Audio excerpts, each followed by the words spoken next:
বন্ধুরা আজকে আপনাদের দেখাবো তেঁতুলের টক ঝাল মিষ্টি আচার। তার জন্য লাগছে তেঁতুল। এখানে আমি 2 কেজি তেঁতুল নিয়েছি, ভালো করে ধুয়ে আধ ঘন্টা মতো জলে ভিজিয়ে রেখেছি। আর লাগছে সর্ষের তেল, গুড় এখানে আমি 1.5 কেজি নিয়েছি, নুন, হলুদ, গোটা শুকনো লঙ্কা, তেজপাতা, 5 ফোড়ন, গোটা ধনে, গোটা জিরে, মৌরি আর মেথি আমি অল্প করে নিয়েছি। এবার আমি এই শুকনো লঙ্কা, 5 ফোড়ন, ধনে, জিরে, মৌরি, মেথি এইগুলোকে সব শুকনো খোলায় ভেজে গুঁড়ো করে রাখবো। প্রথমে আমি কড়াইতে শুকনো লঙ্কাগুলোকে দেব, দিয়ে একটু ভেজে নেব।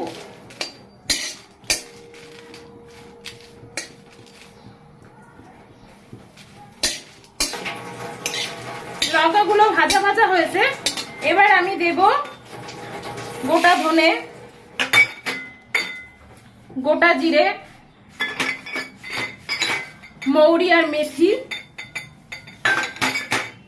আর 5 ফোড়ন। এইগুলোকে ভালো করে নেড়ে ভেজে নেব। মশলাটা ভাজা হয়ে গেছে, এবার এটাকে নামিয়ে নেব, নামিয়ে ঠান্ডা করে গুঁড়ো করে নেব। মশলাটা গুঁড়ো করে নিয়েছি, এবার কড়াইতে আমি দেব সর্ষের তেল।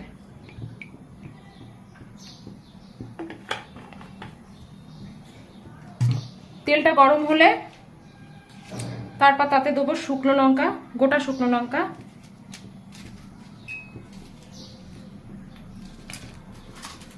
তেজপাতা,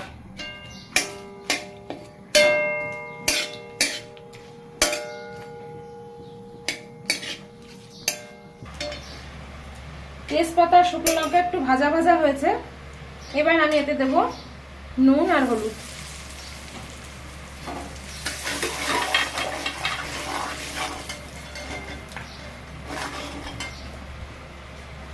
তারপর আমি দেব তেঁতুল,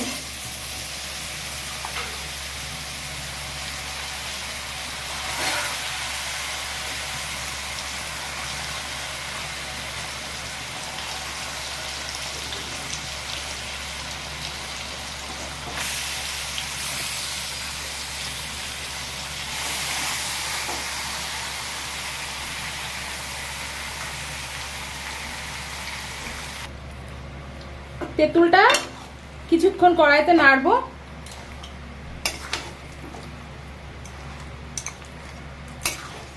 ভালো করে আগে মিশিয়ে নেব,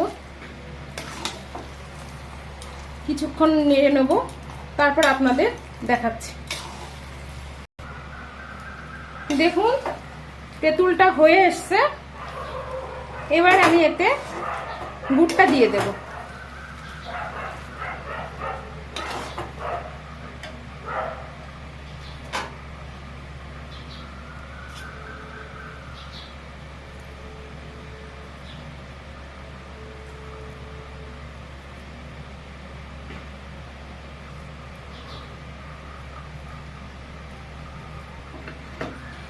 এবার গুড়টাকে ভালো করে তেঁতুলের সঙ্গে মিশিয়ে নেব।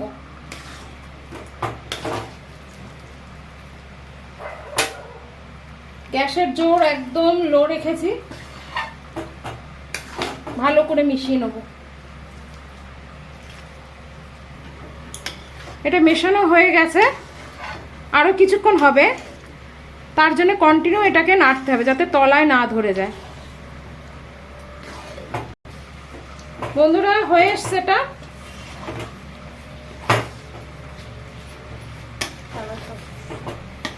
এবার এতে আমি এই গুঁড়ো মশলা দিয়ে দেবো।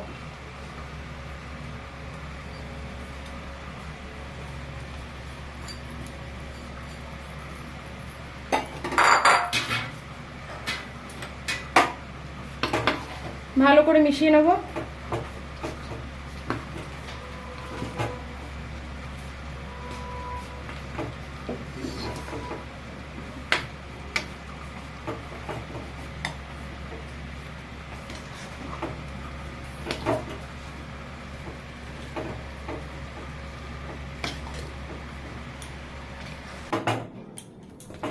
হয়ে গেছে, এবার এটাকে আমি নামিয়ে নেব।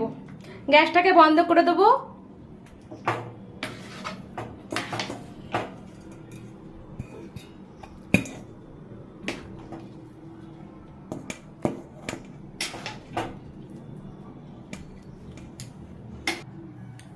তৈরি আমাদের তেঁতুলের টক ঝাল মিষ্টি আচার।